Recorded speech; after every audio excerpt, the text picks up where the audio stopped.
বন্ধুরা, লক্ষ্মী চৌধুরী মনীষ ব্লগে সবাইকে স্বাগতম। আশা করি সবাই ভালো আছেন। আজকে দেখতে পাচ্ছেন আমাদের হাতে এখন রয়েছে কচুরলতি। এই কচুরলতিগুলোকে আমি ভালো করে ধোবো। তার আগে আমি কড়াইতে একটু জল দিয়ে দিয়েছি, আর এর ভেতরে আমি একটু সামান্য পরিমাণে লবণ দিয়ে দেবো।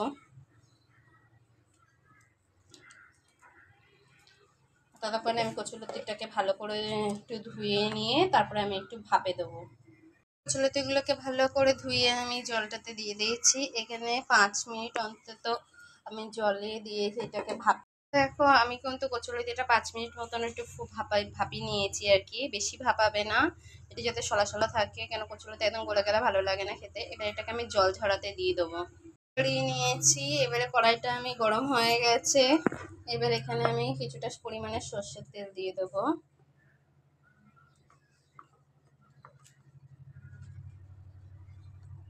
আর এর ভেতরে দিয়ে দেবো কিছু পরিমাণ একটু লবণ দিয়ে দেবো।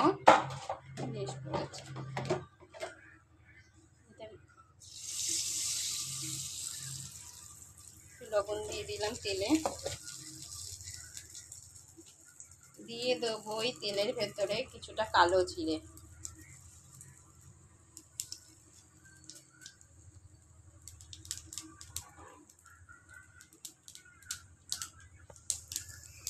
এবার এর ভেতরে আমি একটু দিয়ে দেবো হচ্ছে আদা বাটা।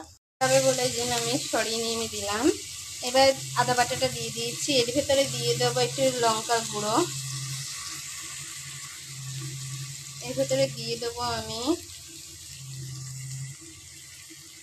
জিরের গুঁড়ো।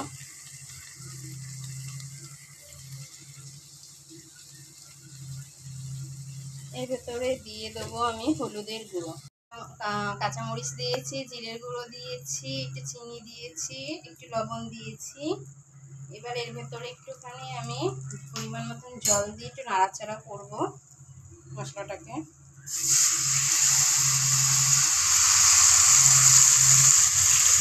একটু জল দিয়ে নিয়েছি কারণ এটার ভিতরে একটু মশলাটা ভালোভাবে মিশে যাবে। আর এখানে আদাটা যেহেতু দেওয়া হয়েছে, এটা কিন্তু নিরামিষ, আমি পেঁয়াজ ছাড়া আমি করবো।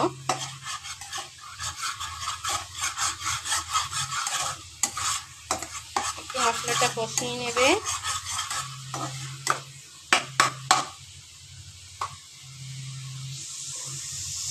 ভেতরে আমি কচুরলতিটা দিয়ে দিয়েছি। দিয়ে এবারে এটাকে একটু ভালো করে নাড়াচাড়া করবো। আমি ভালো করে এটাকে মাখিয়ে মিশিয়ে নিয়েছি আর কি। এবার এর ভেতরে আমি দিয়ে দেবো বেটে রাখা সর্ষে।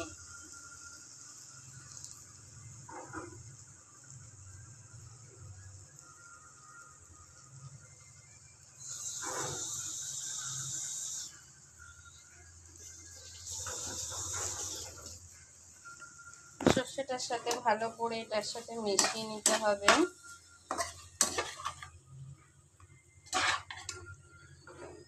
আর এখানে সর্ষে বাটাটার ভেতরে একটুখানি জল দিয়ে আমি নাড়িয়ে সেই জলটা আমি এখানে দিয়ে দিচ্ছি।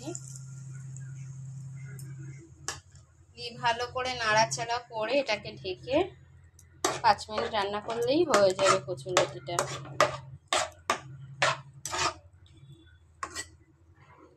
কে কে ভালোবাসি কচুরলতি? আমি কিন্তু ভীষণ ভালোবাসি কচুরলতি, কচু শাক, এগুলো খেতে ভীষণ ভালোবাসি।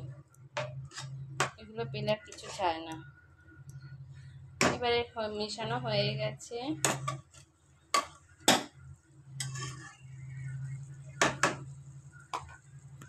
আমার কিছু আর দিতে লাগবে না। এবার এটা 5 মিনিটের মতন ঢেকে ভাপিয়ে নিলেই হয়ে যাবে আমার কচুরলতি। এটা কিন্তু কমপ্লিট হয়ে গেছে, আমি নামিয়ে নিয়েছি। আমার চ্যানেলটি ভালো লাগলে প্লিজ সাবস্ক্রাইব করো, ফলো করো, কমেন্ট করো, আর কেমন হয়েছে বলো, ঠিক আছে? এইভাবে নিরামিষ করতে হবে, রান্না করলেই হয়ে যাবে সর্ষে বাটা দিয়ে। আর সর্ষের পরিমাণটা আমি খুব কম দিয়েছি বলে আমি বেশি সর্ষে পছন্দ করি না, আমি অল্প পরিমাণে সর্ষে দিয়ে করেছি। এখানে ভিডিওটা শেষ করলাম। টাটা, বাই বাই, সবাই ভালো থাকবে।